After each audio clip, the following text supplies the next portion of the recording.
Garuda mengaum, Cina gemetaran, aksi membara supporter timnas yang menggetarkan Asia. Senayan, Jakarta, malam itu bukan malam biasa. Langit kota Jakarta kelam dan berat, seolah ikut menahan napas menunggu ledakan yang akan segera datang. Tapi bukan ledakan dari langit, bukan pula dari senjata. Yang terjadi di jantung ibu kota adalah ledakan semangat, ledakan jiwa, ledakan suara, dari puluhan ribu supporter timnas Indonesia yang menyulut api membara di setiap jengkal tribun Gelora Bung Karno.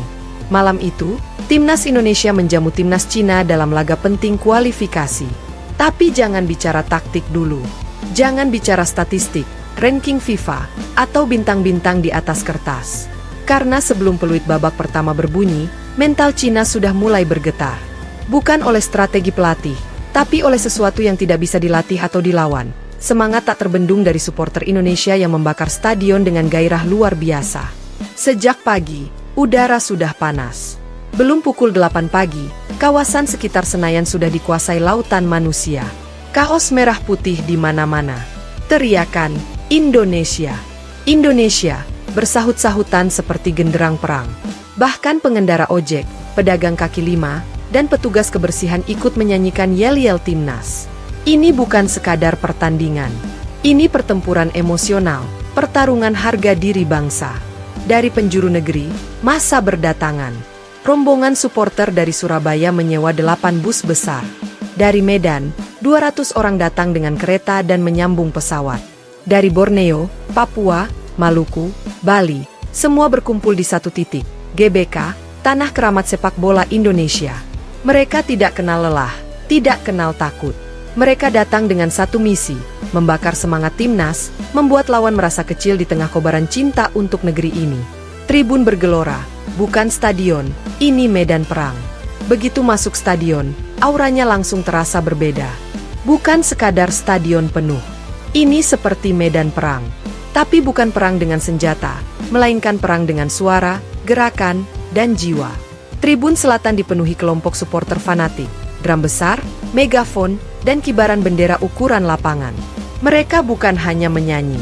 Mereka menjeritkan semangat dari dalam dada. Suara mereka membakar semangat pemain, dan, secara tidak langsung, mengguncang mental pemain Cina. Saat para pemain Cina memasuki lapangan untuk pemanasan, mereka disambut sorak-sorai yang begitu luar biasa, hingga suara instruksi pelatih nyaris tenggelam. Wajah-wajah mereka berubah. Tidak semua, memang. Tapi beberapa mulai terlihat menunduk, menahan tekanan.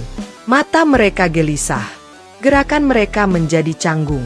Sementara itu, pemain Indonesia yang keluar untuk pemanasan justru disambut seperti pahlawan pulang dari pertempuran. Suara tribun membahana, Garuda di dadaku. Lagu itu tidak berhenti. Lagu itu hidup. Lagu itu merasuk ke jiwa. Koreografi api. Kami membara, kalian tak akan tahan. Menit kelima pertandingan, stadion menjadi lautan api. Secara visual, dari tribun atas, koreografi koreo api menyala. Ribuan kertas merah oranye dilambai bersamaan membentuk animasi kobaran api. Di tengahnya, spanduk besar bertuliskan, "Kami membara, kalian tak akan tahan." Momen itu viral. Drone dari atas menangkap momen megah tersebut. Sinar lampu stadion memantul pada gelombang koreo, menciptakan efek dramatis. Dari bawah, dari sisi lapangan, pemain Cina menatap ke atas, dan yang mereka lihat bukan penonton biasa. Mereka melihat api. Mereka melihat semangat yang bukan bisa dipadamkan. Mereka melihat bangsa yang sedang bersatu dalam satu semangat, menang atau mati berdiri. Pelatih Cina mencoba tenang, tapi kameramen menangkap raut wajah penuh tekanan. Asisten pelatihnya beberapa kali terlihat memberi instruksi dengan tergesa-gesa. Ketegangan merambat, membakar lapangan dengan energi tribun. Pertandingan berjalan sengit. Tapi satu hal yang terlihat jelas, pemain Indonesia tampil dengan energi yang tidak biasa. Mereka bergerak seperti singa yang lepas dari kandang. Kejar bola mati. Tackle dengan penuh determinasi. Passing cepat. Serangan tanpa henti. Dan setiap aksi itu disambut oleh gelombang sorak-sorai yang membuat lapangan bergetar secara harfiah. Indonesia. Indonesia. Menggema tanpa henti. Di menit 31, sebuah serangan cepat diakhiri dengan sepakan keras dari luar kotak penalti. Gol! Stadion meledak. Bukan sekadar selebrasi biasa. Ini seperti gempa. Kamera TV bergetar. Komentator bahkan berhenti sejenak, nyaris tidak bisa mendengar suara sendiri. Cina gemetaran ketika kepercayaan diri hancur. Pasca gol itu, permainan Cina mulai kacau. Umpan-umpan mereka tidak lagi presisi. Beberapa pemain tampak saling menyalahkan. Bahkan saat bola mati, mereka terlihat melirik ke tribun, seolah ingin tahu kapan ini semua akan berakhir. Tapi tekanan dari tribun tidak berhenti, malah semakin kuat. Supporter menyanyikan "Tanah Airku" dengan pelan, sendu, tapi mengiris. Lagu itu membuat suasana seperti mimpi buruk bagi lawan. Lagu patriotik yang dinyanyikan oleh ribuan jiwa, membuat lawan tidak hanya merasa seperti musuh, tapi juga seperti penyerbu yang harus mundur. Salah satu bek Cina sempat terpeleset sendiri saat menguasai bola, langsung disoraki riuh. Kamera menangkap wajahnya yang pucat. Sorotan media sosial menyebutnya sebagai pemain yang dikalahkan oleh tekanan, bukan oleh lawan. Sampai peluit akhir, stadion masih membara.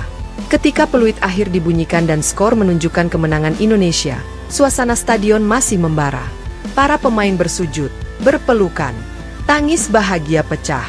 Tapi sorakan belum berhenti. Lagu "Bagimu Negeri" dilantunkan dengan penuh haru. Beberapa pemain Cina menunduk dalam diam, tergesa-gesa meninggalkan lapangan. Cina bukan hanya kalah skor. Mereka kalah mental. Mereka kalah oleh semangat yang membakar. Media asing heboh, The Roarted Shock Asia. Media luar negeri pun tak tinggal diam. ESPN Asia menulis, The Roarted Shock Asia, suara yang mengguncang Asia. Media dari Tiongkok menyebut pertandingan itu sebagai malam tergelap dalam sejarah sepak bola kami. Analis Korea menyebut bahwa kekuatan stadion Indonesia melebihi standar Asia dan harus diperlakukan seperti senjata taktis. Para pengamat menilai bahwa tidak ada tim yang bisa tenang bermain di bawah tekanan tribun Indonesia. Atmosfer seperti itu tidak bisa dibuat-buat. Itu hanya muncul dari cinta sejati terhadap negara, terhadap lambang Garuda di dada. Bukan hanya supporter, ini adalah jiwa